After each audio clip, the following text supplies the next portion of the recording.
मासूम बच्ची से दरिंदगी का मामला में राज्य महिला आयोग की सदस्य बबीता चौहान पहुंची पीड़ित परिवार के घर, लोगों से ली जानकारी। थाना जगदीशपुरा पहुंचकर अधिकारी से मामले में चल रही कार्यवाही की भी ली जानकारी। बच्चियों से दुष्कर्म की घटनाएं अति संवेदनशील, फास्ट ट्रैक कोर्ट में चलेगा मामला। 15 दिन में होगी कार्यवाही। इस बार की कार्यवाही बनेगी नजीर। युवक ने मानसिक बीमार होने की बात से असहमति दिखाई।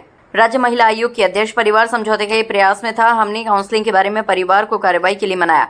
घटना किसी भी हाल में हो, आरोपी पर कार्रवाई जरूरी। समाज को भी होना होगा जागरूक। ऐसी घटनाओं में कार्यवाही से न हटे पीछे। देखिए, आपके संज्ञान में होगा, अभी बिचपुरी में एक छोटी बच्ची थी जिसको वो मंदिर में खेल रही थी और वहाँ कोई एक कहना चाहिए कि एक विकृत मानसिकता का कोई व्यक्ति था और वहाँ वो आया और उसके साथ उसने बदतमीजी की। तो क्योंकि मैं रात ही वापस लौटी थी तो मेरे संज्ञान में ये केस आया, मैं वहाँ गई। तो जगदीशपुरा थाने का केस है वो, तो वहाँ सब अधिकारी मेरे साथ भी वहाँ पहुँचे। तो उस बच्चे के पेरेंट्स भी हैं, बच्ची भी यहाँ है, उसको मेडिकल कराने के लिए भेजा हुआ है। मेडिकल भी हो गया, सब कुछ हो गया। और समाज कल्याण विभाग से भी यहाँ लोग बुलाएं जो भी उनकी आर्थिक मदद और उनकी आर्थिक सहायता कर सकते हैं।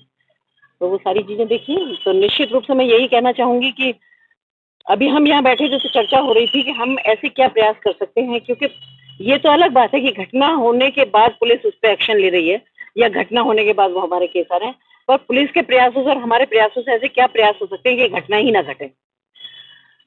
तो मुझे लगता है कि इसमें बहुत ज़रूरत भी है कि अभी जो अभिभावक हैं, उनके माता पिता हैं, उनको भी थोड़ा सा एक जागरूक करने की भी ज़रूरत है।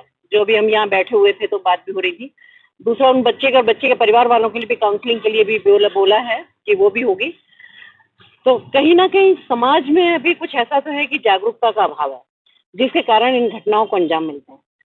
अगर मैं ये कहूँ कि पुलिस काम नहीं कर रही तो भी गलत होगा, क्योंकि पुलिस ने सारा काम अपने यहाँ किए हैं और बहुत अच्छे से सारा उनको निपटाया। लेकिन एक टाइम ये भी आया कि वो भी बयान देने से मुकर गई और उन्होंने वो किसी दबाव में आकर कॉम्प्रोमाइज करने के लिए तैयार हो गई।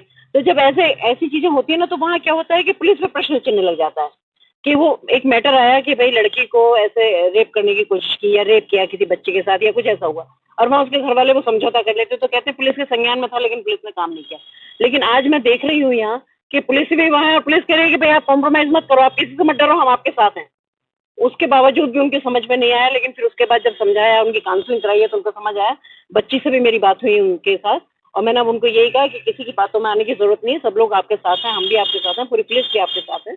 तो निश्चित रूप से उसके साथ कठोर कार्रवाई होगी और गिरफ्तार तो वो हो ही गया है लड़का और पकड़ा जाएगा। पर मेरा बस यही अनुरोध है सबसे और आप लोगों के माध्यम से भी कि थोड़ा सा अभिभावकों को भी थोड़ा जागरूक होना चाहिए, समाज में थोड़ी जागरूकता आना चाहिए, क्योंकि कहीं ना कहीं ये विकृत मानसिकता के लोग जो नशे में रहते हैं या कहीं ना कहीं जब भी कभी ऐसी घटनाएं होती है तो वहाँ यही देखने को मिलता है कि या तो वो बहुत नशे में है या कहीं वो विकृत मानसिकता का व्यक्ति है, या लेकिन फिर भी जैसा भी व्यक्ति, घटना तो होती है ना, घटना तो किसी एक शरीफ इंसान के साथ ही होती है।